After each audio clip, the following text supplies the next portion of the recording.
Good morning, Patreon. So we're still here in the barn. We're still packing bear facts, and we're still not engaging in our typical modus operandi here, MO. And instead, I'm just kind of speaking some things that Father put on my heart. And so we just talked about the NWA prepper and the talk that he gave at our most recent mag meeting. And listen, frankly, if you're in northwestern Arkansas and you're trying to find a good group of people, we got one. It's by invitation only, but we could be interested in getting to know you. So I'm just putting that out there. Now,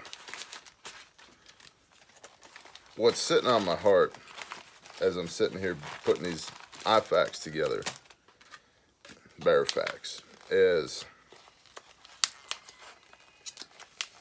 well, I mean, just frankly, while we were at that meeting, I got a text from a client who happened to buy a bear fact. And he's a client, and he's a brother, and he's a friend, and it's like, that's the thing with these things. It's like, where's the line? There isn't one. When you do life together, and I think, as an aside, I think that's part of why people hesitate to do life with other people. Because it's not clean cut. It's messy. But it's good. It's good. I mean, I call Pastor Joe my pastor brother friend because he is. All of those. He's also my business partner. Where's the lines? Like, we don't have any, and that's okay. That's totally okay.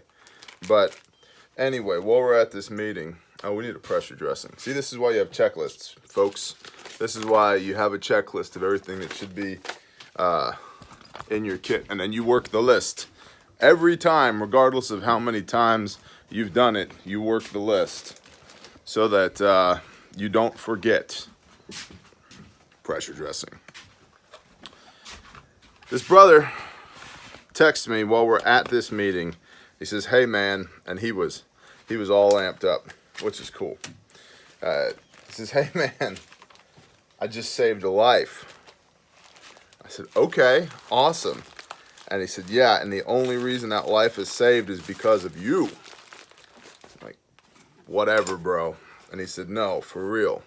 He said there's a major motor vehicle accident, and a guy in the wreck got his femoral artery severed. Now listen, I wasn't there, but the words that this gentleman used were severed. That's a bad deal, man. That's a bad deal. You got about 38 seconds to get one of these. That's a tourniquet. Tourniquet. Tourniquet. Oh, what's in my pocket? Hey, look, a tourniquet. Oh, what's in this pocket? Hey, look, another tourniquet, a SWAT T.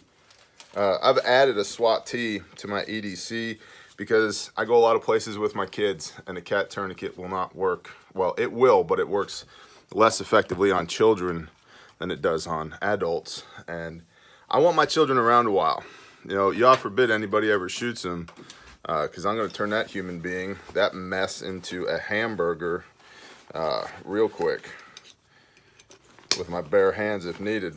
But if they ever get hit by an errant round or something like that, or hell, just get a terrible cut or a puncture wound or something, SWAT T's for kids. So anyway, gosh, I'm tap dancing all over this story. I apologize.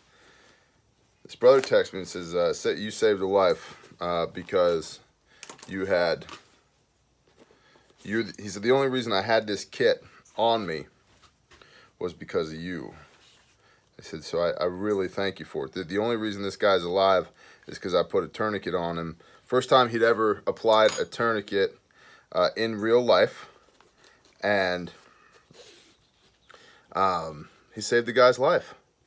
So the guy was bleeding out like crazy, which femoral artery will do that. About 38 seconds. About 38 seconds. And that's why I have 2 tourniquets on me right now. That's why I have tourniquets everywhere. That's why also, even though in these kits,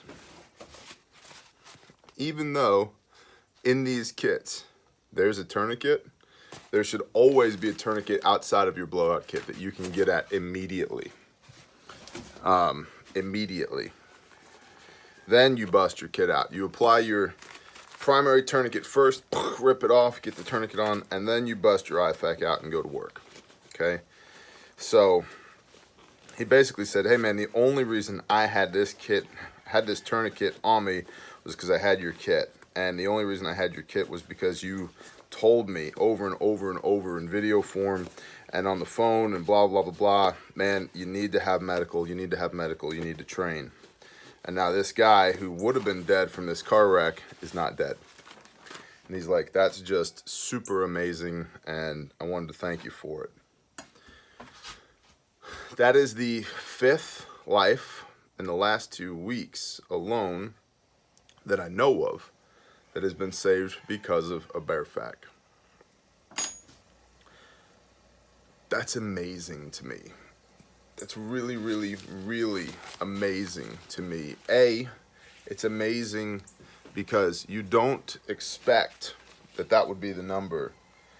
5 in 2 weeks, mind-blowing. You think it'd be a much lesser incidence, right? And that's that I know of.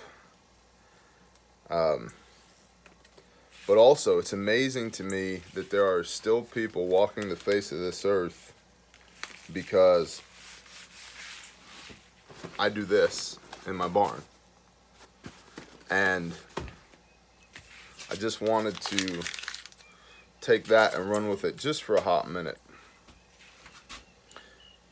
because it speaks to the fulfillment that comes from doing something that you love to do, doing something that speaks to your sense of purpose, doing something that you feel called to do. I'm my own boss. Well, I do what the Father tells me to do, and I try and do what my wife tells me to do, and I take strong hints from my pastor. But at the end of the day, I'm the ultimate go or no go gauge. It's either me doing it or I'm not. And I get to decide what I do. And getting to decide to do this and not be an employee somewhere, which for some people, being an employee is exactly what they need. For others, it is not. For me, it is not. And I get to do this as part of what I do. And I get to save lives. That's awesome. I get to assist in the saving of lives.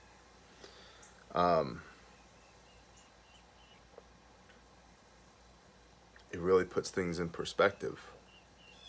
And it really speaks to a sense of purpose. You know, and doing other things that I do, the Father is using me to save lives spiritually. And it is the most humbling and incredible thing to ever be a part of.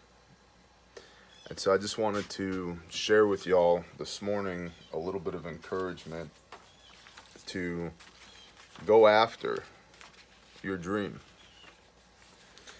Go do that thing that everybody thinks is crazy. Prove them wrong. Let their disapproval motivate you. You know, my dad told me years ago, and I finally figured it out. The number one way he has to motivate me, and I called him on it, and it pissed me off at first.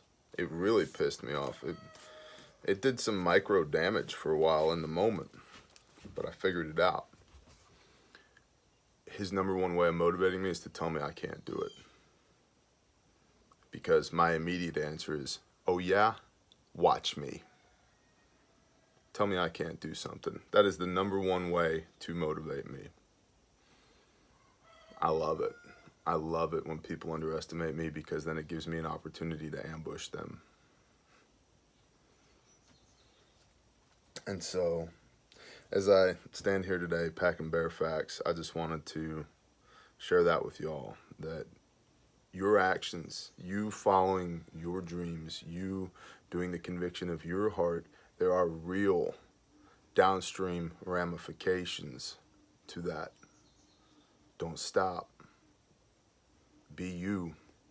Let people feel the weight of you. Do what you are called to do. Do what you have been led to do, and you will save lives. Shalom.